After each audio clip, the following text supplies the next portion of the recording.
Berita menarik hari ini di asoka.com, Kamis 16 Desember. Baiklah, kedudukan COVID-19 di Sabah terus menunjukkan tren penstabilan dengan penurunan 29 kes kepada 195 kes hari ini berbanding 224 kes malam. Jurucakap Perkembangan Harian COVID-19 Sabah, Datuk Seri Masri Manjun berkata daripada jumlah itu, Kota Kinabalu mencatat kes tertinggi dengan 34 kes, diikuti Tuaran 29 kes dan Penampang 18 kes. Katanya daerah lain yang mencatat kes dua angka ialah Ranau dan Kota Belud masing-masing 16 kes, diikuti Papar 11 kes dan Kuala Penyu sebanyak 10 kes.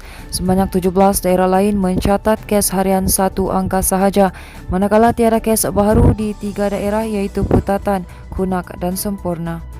Sementara itu, kerajaan negeri akan meneruskan beberapa bantuan khas pendidikan sejajar komitmen membangunkan agenda pendidikan kepada golongan yang memerlukan di Sabah pada tahun depan. Ketua Menteri Datuk Seri Haji Jinor berkata bantuan khas yang diperkenalkan oleh Kerajaan Gabungan Rakyat Sabah GRS itu bertujuan memastikan setiap anak Sabah mempunyai akses dan tidak dinafikan hak untuk mendapatkan pendidikan. Beliau berkata menerusi Belanjawan Sabah 2022, program bantuan sosial sekolah seperti pakaian seragam, kasut dan alat tulis akan diteruskan membabitkan 289,204 murid dengan peruntukan sejumlah 13.9 juta ringgit. Haji Ji berkata demikian ketika merasmikan Majlis Penyerahan Sumbangan Program Ceria ke Sekolah Tenaga Nasional Berhad TNB dan Sabah Electricity Sindiran Berhad SESB bagi kawasan Dewan Undangan Negeri Sulaman. SESB turut menyumbang untuk program sekolah angkat SESB Asnaf 5 masjid dan 4 pusat mahat tahfiz daerah Tuaran. Pada majlis berlangsung di Pusat Kebudayaan Rumpun Bajau Sama Sabah, Kampung Lok Batik hari ini.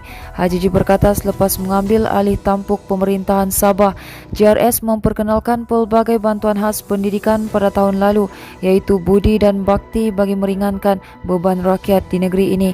Selain itu, katanya pemberian komputer riba membabitkan peruntukan 15 juta ringgit turut dilaksanakan khusus untuk pelajar menduduki peperiksaan Sijil Peperiksaan Malaysia, Sijil Tinggi Pelajaran Malaysia dan Sijil Tinggi Agama Malaysia pada tahun ini. Jelasnya pengagihan 10,000 unit komputer riba itu dilaksanakan menerusi bantuan ihsan komputer baik yang bermula pada Julai hingga Oktober lalu. Beliau yakin usaha murni TNB dan SESB memberi semula kepada masyarakat akan memberi kesan yang mendalam kepada anak-anak untuk mempersiapkan diri dalam pembelajaran di sekolah. Haji Ji turut menyatakan harapan agar aktiviti CSR tidak dianggap sebagai konsep bermusim kerana masih ada rakyat yang hidup dalam kesusahan dan memerlukan bantuan, terutama disebabkan pandemik COVID-19. Manakala Jalan Telupit Sandakan yang tular baru-baru ini akan dinaik taraf kepada 4 lorong menerusi pelaksanaan projek PEN Borneo. Perkara itu dijelaskan oleh Menteri Kerja Raya Datuk Seri Bung Mokhtaradin dan memaklumkan bahawa jalan itu dimasukkan ke dalam pakej 28, 29 dan 30 bagi pelaksanaan projek PEN Borneo. Beliau berkata demikian kepada media selepas menghadiri majlis pengiktirafan dan penghargaan Jabatan Kerja Raya Sabah di Dewan Seri Kinabatangan sembulan di sini hari ini. Bung Mokhtar dan juga timbalan Ketua Menteri menasihatkan pengguna jalan raya supaya berhati-hati menggunakan jalan berkenaan. Katanya sebelum ini kerajaan telah meluluskan pakej PEN Borneo, maka pihak konsesi take off untuk memberi laluan kepada kontraktor.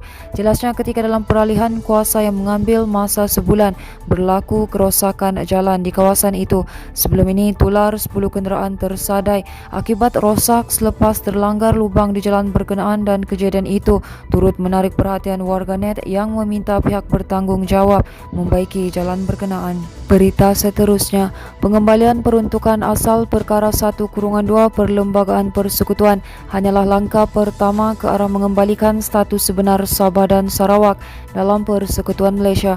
Presiden Parti Solidariti Tanah Air Kusta, Datuk Seri Dr. Jeffrey Kitingan berkata, selepas pindaan itu selesai, kini giliran Sabah pula memindah perlembagaannya sendiri bagi mengembalikan gelaran Gabenor Negeri daripada Yang di-Pertuan Negeri kepada Yang di-Pertuan Negara. Kata Katanya kita perlu menanamkan dalam minda rakyat status sebenar Sabah, begitu juga Sarawak dalam Malaysia. RUU itu antara lain bagi mengembalikan status Sabah dan Sarawak sebagai rakan setara dengan semenanjung seperti yang termaktub dalam Perjanjian Malaysia 1963. Jeffrey yang juga timbalan Ketua Menteri Sabah berkata ia juga akan mengembalikan sebutan asal Proklamasi Malaysia yang mana Kabinet Sabah dipanggil sebagai Yang di-Pertua Negara Sabah.